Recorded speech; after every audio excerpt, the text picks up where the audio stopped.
Boa noite, meus irmãos.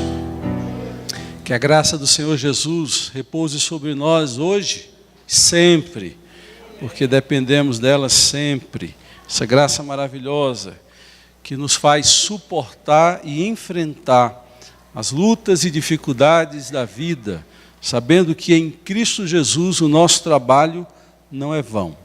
Eu quero convidá-lo nessa hora a abrir a palavra de Deus na segunda carta que Paulo escreveu a Timóteo. Nós vamos ler um texto relativamente longo, mas mesmo que seja longo, eu conto com a sua atenção, porque o aprendizado vem quando você consegue entender aquilo que está escrito na palavra de Deus.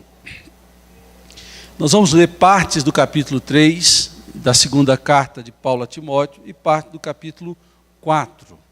Eu convido os irmãos para que possamos ler a palavra de Deus. Saiba disto, nos últimos dias sobrevirão tempos terríveis. Os homens serão egoístas, avarentos, presunçosos, arrogantes, blasfemos, desobedientes aos pais, ingratos, ímpios, sem amor pela família, irreconciliáveis, caluniadores, sem domínio próprio, cruéis, inimigos do bem, traidores, precipitados, soberbos, mais amantes dos prazeres do que amigos de Deus. Quanto a você, porém, permaneça nas coisas que aprendeu e das quais tem convicção, pois você sabe de quem o aprendeu. Capítulo 4, a partir do versículo 1. Na presença de Deus e de Cristo Jesus, que há de julgar vivos e mortos, por sua manifestação e por seu reino, eu os exorto solenemente. Pregue a palavra, esteja preparado a tempo e fora de tempo, repreenda, corrija, exorte com toda paciência e doutrina, pois virá o tempo em que não suportarão a sã doutrina, ao contrário, sentindo coceira nos ouvidos, juntarão mestres para si mesmos, sendo os seus próprios desejos. Eles se recusarão a dar ouvidos à verdade, voltando-se para mitos. Você, porém, seja moderado em tudo, suporte os sofrimentos e faça a obra de um evangelista. Cumpra plenamente o seu ministério. Versículo 6 diz: eu já estou sendo derramado como uma oferta de bebida. Está próximo o tempo da minha partida. Combati o bom combate. Terminei a corrida. Guardei a fé. Agora me está reservada a coroa da justiça, que o Senhor, justo juiz, me dará naquele dia, e não somente a mim, mas também a todos os que amam o quê? A sua vinda. Amém. Que Deus aplique essa verdade aos nossos corações. Meus irmãos, nós temos estudado aqui na igreja sobre a segunda vinda de Cristo, e não somente sobre a segunda vinda de Cristo. Nós temos estudado a escatologia. A escatologia vai abordar aspectos que antecedem a vinda de Cristo, o que vai acontecer durante a vinda de Cristo e, por fim, o que vai suceder após a vinda de Cristo. Temos feito isso na escola dominical, temos feito isso no CPPO, temos disponibilizado no YouTube da igreja, no canal do YouTube da igreja, as aulas que estão sendo dadas na escola dominical, e eu quero também chegar a vocês algo sobre o tema, porque esse tema é relevante, não porque devemos estudar o futuro, mas esse tema escatológico tem tudo a ver com o presente. O apóstolo Paulo está escrevendo a um jovem pastor que ele está discipulando, tutelando, e ele olhando para aquele momento difícil que era viver no Império Romano, com tanta libertinagem, ele informa aquele jovem pastor que tempos terríveis e mais difíceis chegariam. E ele associa a chegada desses tempos difíceis à aproximação da vinda de Cristo. Momentos que antecedem a vinda de Cristo, e ele virá para julgar, para estabelecer o dia do juízo. E quando ele fala desse tempo, ele fala do tempo presente. Ele diz que virão dias difíceis no futuro, mas também Timóteo tinha que se ver vivendo no presente com uma atividade de vida que refletisse o compromisso, a aliança que ele tinha com Deus.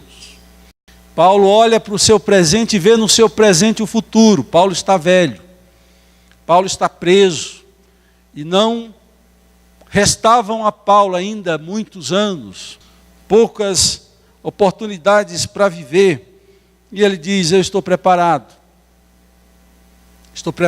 para partir e estar com Cristo. Estou preparado. E ele faz esta declaração que muitos crentes gostam de usar e de afirmar, que querem ao final da vida falar o que Paulo diz aqui no final do versículo 8. Agora me está reservada a coroa da justiça, que o Senhor, justo juiz, me dará naquele dia. Que dia? O dia da vinda do Senhor. E não somente a mim, mas também a todos que o amam. E ele diz também no versículo 6, já estou sendo derramado como oferta de bebida. Está próximo o tempo da minha partida. Combati o bom combate, terminei a corrida, guardei a fé. Eu quero olhar para esse texto na perspectiva do presente e também do futuro, e dizer que o futuro já está presente. Quem estuda os sinais do tempo, Jesus nos exorta em Mateus 24 a olhar os sinais do tempo. Percebemos que nunca os sinais da vinda do Senhor Jesus nunca se desenharam de forma a ter contornos que apontam a brevidade e a aproximação da sua chegada. Quando nós lemos o capítulo 3, Paulo falando desses tempos difíceis, não há como negar, queridos, que o tempo que vivemos, os dias nos quais estamos, são a representação da caracterização que Paulo faz dos homens e mulheres que viverão nos últimos dias. São 19 características negativas, comportamentais, atitudes internas e externas, sentimentos que ele chega a dizer cruéis, pessoas cruéis. É chocante ler o capítulo 3, porque cada vez mais percebemos essas características nas vidas das pessoas e, sobretudo, nos relacionamentos das pessoas. Por 4 vezes, Paulo vai falar em amor nesse texto, porém, 3 vezes o amor é falado quando é usado de forma errada, direcionado para o eu e não para Deus e não para o outro. Se a gente fizer o contraste do início do versículo 2 para o final do versículo 4, Paulo vai começar dizendo o que nós não devemos ser e o que poderíamos ser. Ele diz que nesse tempo as pessoas têm uma característica de serem egoístas. Na tradução se perde. A tradução literal seria amigos de si mesmos. Amantes de si mesmos. Nunca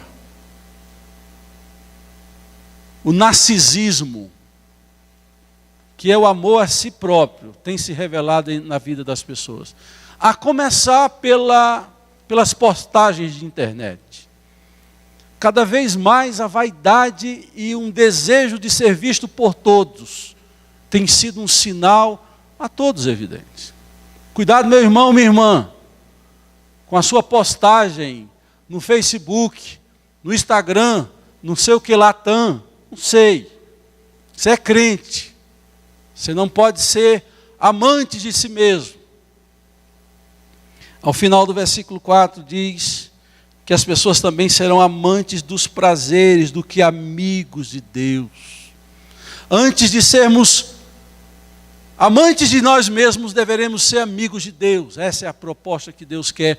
Mas nesse tempo difícil, em que as pessoas cada vez mais se afastam de Cristo, a primeira característica das pessoas que vivem nesses tempos do fim é egoístas. Pessoas que só pensam em si. Pessoas que têm um interesse próprio acima de qualquer outro interesse. Pessoas individualistas. Pessoas que não sabem conviver. Pessoas que não sabem partilhar, porque são egoístas. Avarentos. Novamente, a tradução não é feliz, porque é amigo do dinheiro. A tradução literal seria amigo do dinheiro.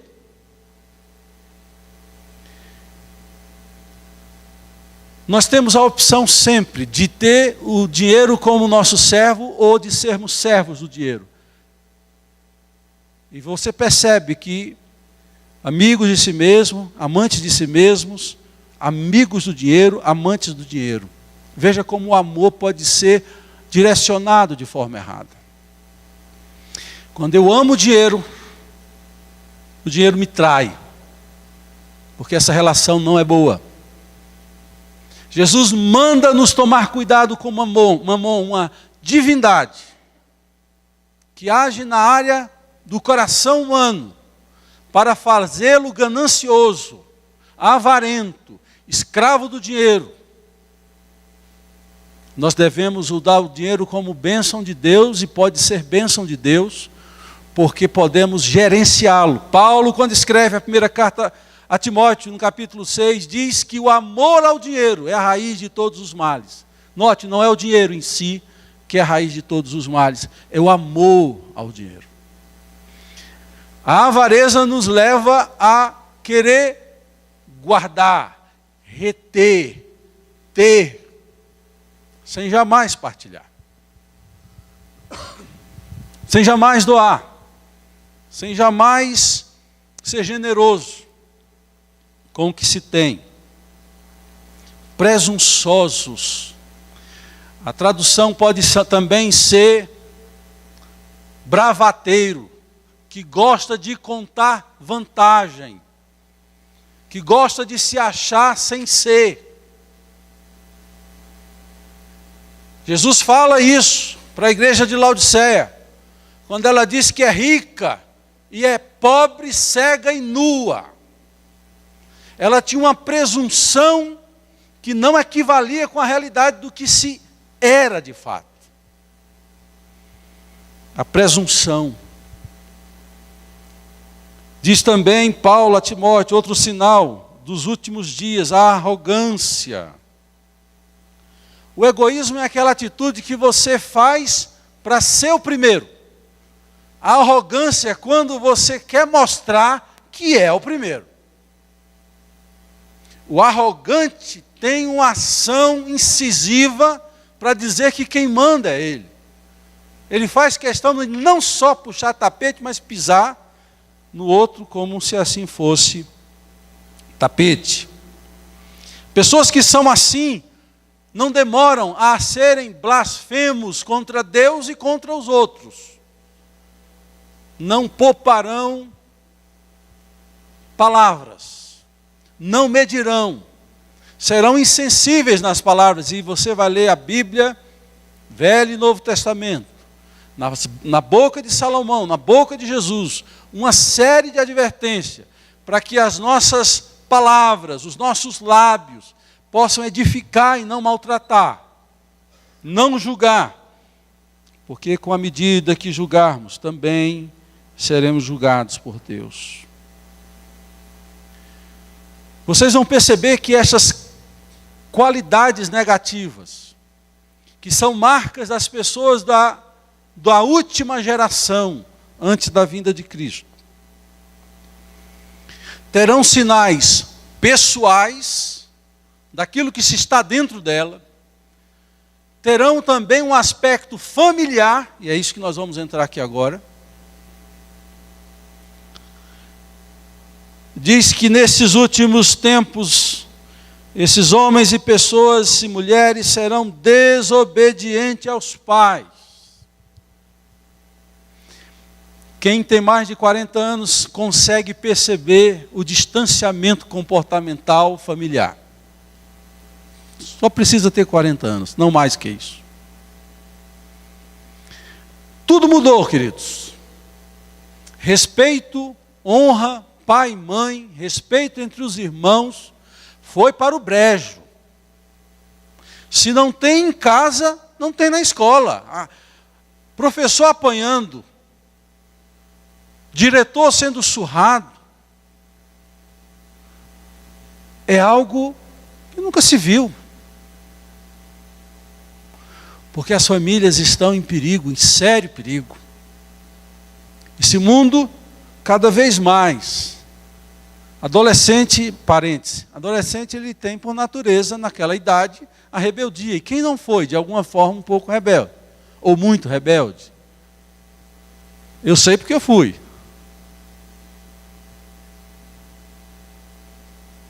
Mas era uma rebeldia calculada, não era assim não. Meus irmãos, o que a gente vê hoje em dia é de chorar.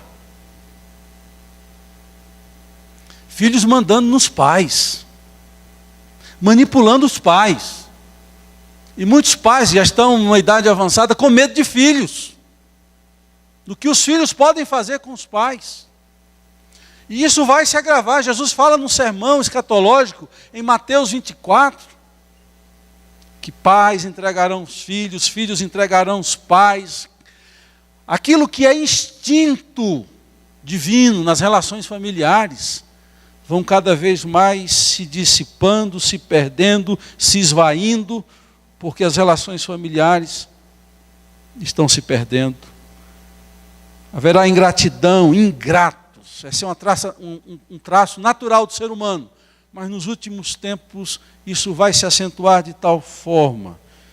E nós não podemos deixar que o nosso coração jamais deixe esquecer de tudo que Deus fez por nós, e do papel que nossos pais, familiares têm, amigos, irmãos têm em nossas vidas. Não seja ingrato. Inimigos do bem.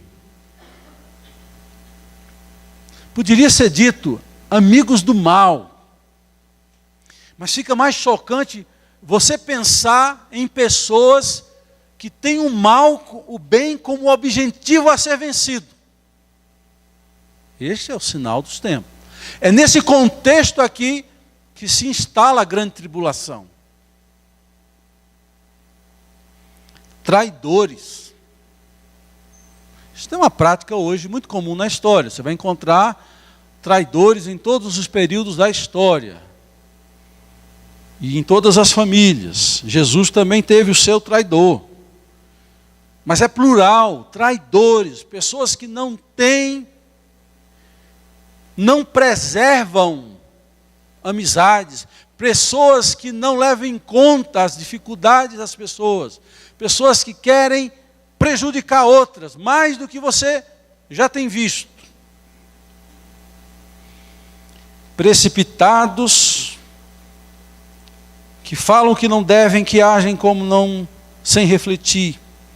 Soberbos. E é interessante, porque esse texto vai falar dessa característica com 3 linguagens. Egoístas, arrogantes e soberbos. É a tentativa de enfatizar um comportamento de alguém que quer ser superior e quer ser melhor do que os outros. E vai mais amantes dos prazeres do que amigos de Deus. Irmãos, esse é o tempo que talvez nunca se explicitou a busca dos prazeres. Que o dinheiro pode oferecer, que o sexo pode oferecer, que os relacionamentos podem oferecer. É um tempo de orgias emocionais. E esse tipo de busca de prazeres nos distanciam do prazer de Deus. Porque o prazer de Deus é diferente do prazer que o mundo oferece. Isso Jesus disse. De que adianta querer ganhar o mundo inteiro e perder sua alma. Quando o mundo nos seduz, nos afastamos de Cristo. Quando Cristo nos atrai, nos afastamos das práticas mundanas. Paulo vai então contrastar Timóteo e diz: quanto a você, porém, permaneça nas coisas que aprendeu, nas quais tem convicção. Você vem normalmente na igreja, dominicalmente, ou mensalmente, não sei, as possibilidades de cada um aqui. Mas supõe que ao vir à igreja, você quer aprender da Bíblia. Você quer ter um relacionamento com Deus. Você quer saber a verdade. E há um grande conflito.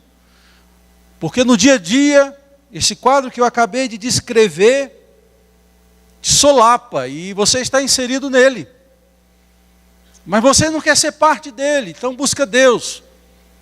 Mas às vezes você fica numa cilada, porque você vem à igreja, sabe o que tem que fazer e não faz. Paulo apela para as convicções de Timóteo. E o que faz mudanças substanciais, aquilo que promove mudanças substanciais em nossas vidas, que são as nossas convicções na palavra de Deus, e não as nossas fragilidades na nossa vida cristã. Convicção de que sou discípulo, de que sou nova criatura, de que a palavra de Deus é a verdade, de que vale a pena ser ovelha no meio do lobo, de que vale a pena não ser patrocinador e nem integrante desse mundo tão corrompido, mas sim de ser herói da resistência, de ser o último luzeiro desse mundo. Esse é o chamado que Paulo faz a Timóteo. E ao final, Paulo vai olhar para a sua vida. E ele vai dizer para Timóteo e a nós que queremos viver servindo a Deus, e sabemos que o tempo está próximo, e que esse mundo cada vez mais se aproxima dessas sinalizações, essas características na vida das pessoas. Nós precisamos viver de tal forma a combater o bom combate, a terminar a corrida da fé e a guardar a fé. Vocês percebem que Paulo ele usa recursos de linguagem muito comum na cidade de Roma. A cidade de Roma é uma cidade onde, herdeira da cultura grega, é amante dos esportes, dos gladiadores, dos corredores, dos lutadores. Havia muito esporte também em Roma.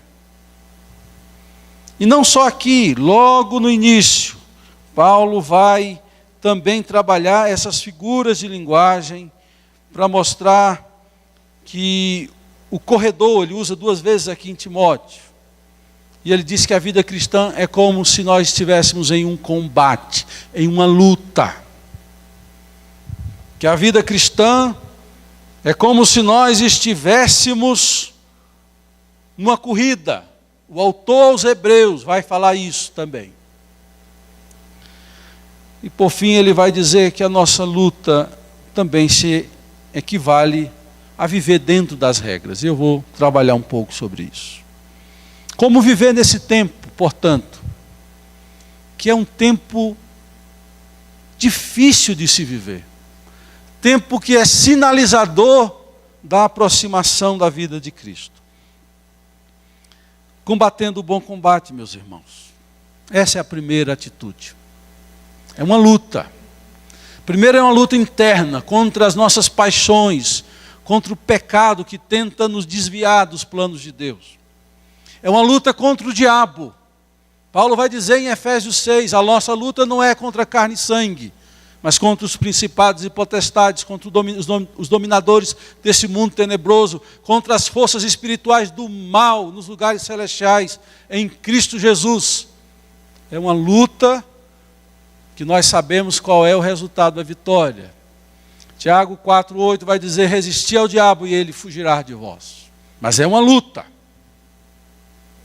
É uma luta para se pôr como cristão no mundo que faz oposição a Cristo.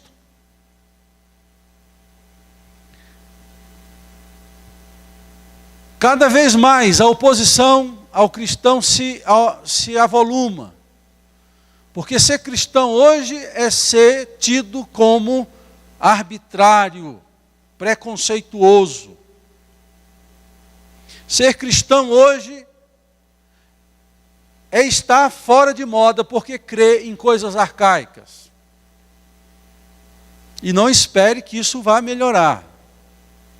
Isso tende a piorar. São lutas. Mas não desista de lutar. Tem uma parte do hino que eu gosto muito. A Bíblia fala de outras formas, mas esse hino deveria ser a marca de um cristão nesse mundo em luta. Verás que um filho teu não foge à luta. Ah, se a gente pudesse orar assim a Deus. E dizer para Deus, verás, Deus, que um filho teu não foge à luta, não abre mão, não é covarde, que vai adiante sempre, sem jamais virar as costas. Paulo está terminando a sua vida e diz, eu combati o bom combate e sei que Cristo em mim foi vitorioso. Será que nós vamos nos tempos difíceis combater o nosso bom combate até o fim? Segunda atitude que Paulo diz que ele está vivendo, está terminando, terminei a corrida da fé, terminei a carreira. Essa expressão de Paulo a Timóteo ficou comum no mundo corporativo, essa palavra. Eu estou carreira profissional. Essa carreira profissional é tirada da Bíblia. Como também a palavra que diz corpo diplomático, corporações, é tirado de Romanos 12, que a Bíblia fala que nós somos o corpo de Cristo, e não organização, mas um organismo. Essa é a diferença que as pessoas querem fazer das suas empresas. Não uma organização fria, estática, mas um organismo. E tudo isso é tirado da tradição cristã. Carreira profissional, corpo diplomático, o corpo dessas atividades aí que existem tantas, usando esse termo. A corrida da fé, ela não é simples de se fazer, porque ela precisa ser feita com preparo. Ninguém levanta da cadeira e diz, vou correr 10 quilômetros hoje. Não vai conseguir. Você precisa estar preparando-se. A carta de Timóteo é tão farta nessas linguagens que Paulo vai dizer, exercita-te na piedade. E cabe muito bem aqui. Se nós não tivermos uma vida de busca de Deus em oração, na leitura da palavra, na congregação, nos reunimos como estamos fazendo aqui, na disciplina para lutar contra a carne, não teremos condição de correr e de terminar a corrida. Alguns começam a corrida. Paulo fala em terminar a corrida, em chegar até o fim. Palavra que Jesus diz, aqueles que terminam e que chegam até o fim, em Apocalipse.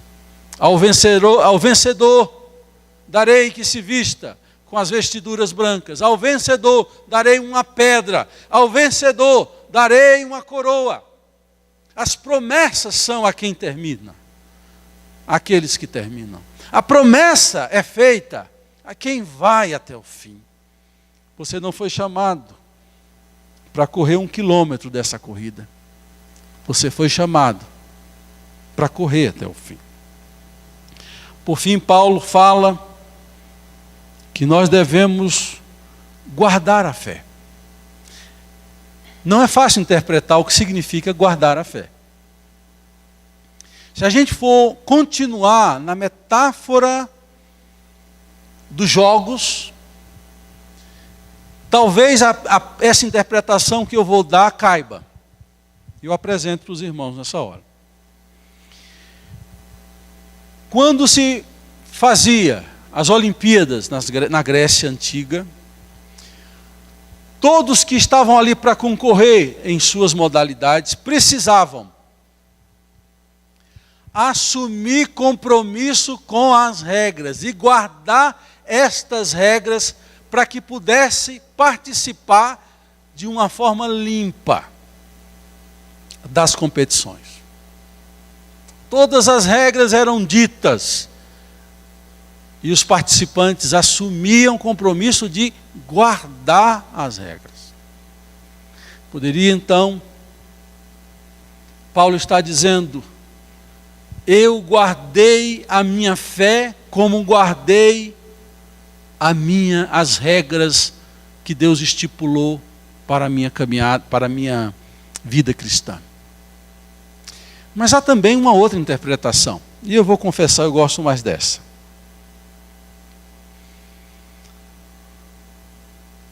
A primeira carta de João fala alguma coisa interessante. João diz assim: e esta é a vitória que vence o mundo, a vossa fé.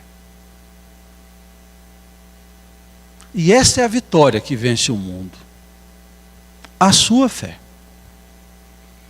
De alguma forma, João está dizendo o que o autor aos Hebreus vai dizer: sem fé é impossível agradar a Deus.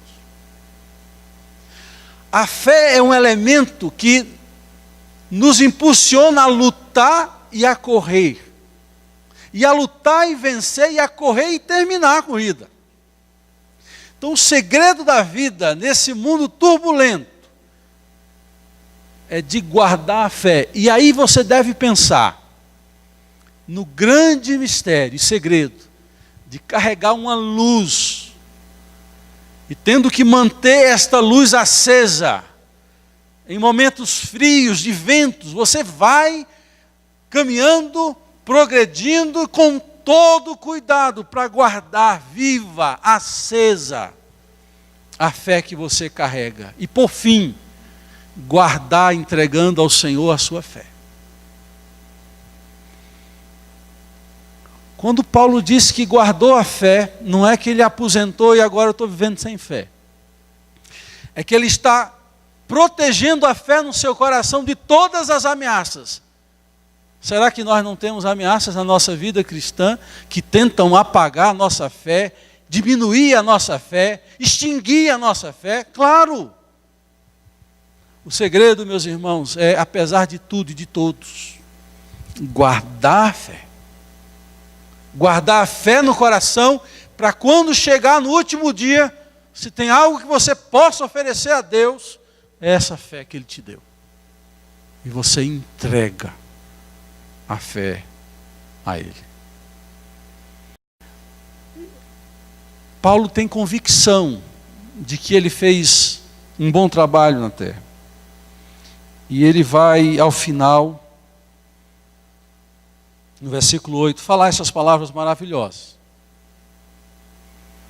Agora me está reservada a coroa da justiça. Não a coroa que ele conquistou, mas uma coroa que será dada por Deus a ele e a todos que creem em Jesus. Uma coroa da justiça, não justiça própria, porque ninguém pode reivindicar a salvação diante de Deus, mas a justiça de Jesus, imputada a nós, é representada numa coroa de justiça. E Paulo fica feliz em falar disso. Agora me está reservada a coroa da justiça, que o Senhor, justo juiz, na justiça divina, olhará para Cristo, olhará para a palavra de Cristo que disse: está tudo consumado, está pago. Por isso a justiça de Cristo é imputada a mim. E não somente a mim, diz o apóstolo Paulo, mas também a todos quantos amam, aí vem esse elemento, a sua vinda. Você ama a vinda do Senhor? Você espera a vinda do Senhor? Ou você está tão apegado a essa terra ao ponto de dizer, vem não, Jesus. A igreja em Apocalipse diz, Maranata, que é um termo grego que diz, vem, Senhor Jesus. A palavra Maranata na tradução vem, Senhor Jesus. Às vezes nós nos pegamos sem amar a vinda de Cristo. Às vezes nós nos amando mais a coroa de ouro e prata e pedras preciosas do que a coroa da justiça. Às vezes nós estamos tão contentes em construir casas, prédios, títulos, que a coroa da justiça já não tem um apelo ao nosso coração. Quem ama a vinda de Cristo não está apegado a esse mundo. E se eu pudesse de tudo dizer algo para você ao final de tudo que acabei de dizer ame a vinda de Cristo. Porque amando a vinda de Cristo, o seu coração guardará a fé. Amando a vinda de Cristo, você lutará o combate da fé, você correrá a corrida da fé. Meus irmãos, os tempos são difíceis. Mas para quem ama a vinda de Cristo, não há medo do que podemos ou possamos sofrer. Mas sim há esperança de que a coroa da justiça já me está preparada, a qual Deus, o justo juiz, me dará naquele dia. Que dia? O dia da sua vinda. E Paulo diz, não só a mim, mas a todos quantos, quem sabe você seja e esteja no grupo dos que Paulo diz, a todos quantos amam a sua vinda. Concluo essa palavra com um teólogo que, estudando a vinda de Cristo, a segunda vinda de Cristo, quando acordava de manhã, abria sua janela, olhava para o horizonte e dizia, Senhor, será que é hoje que o Senhor vem? Ame a vinda do Senhor. Que Deus aplique essa palavra aos nossos corações. Amém.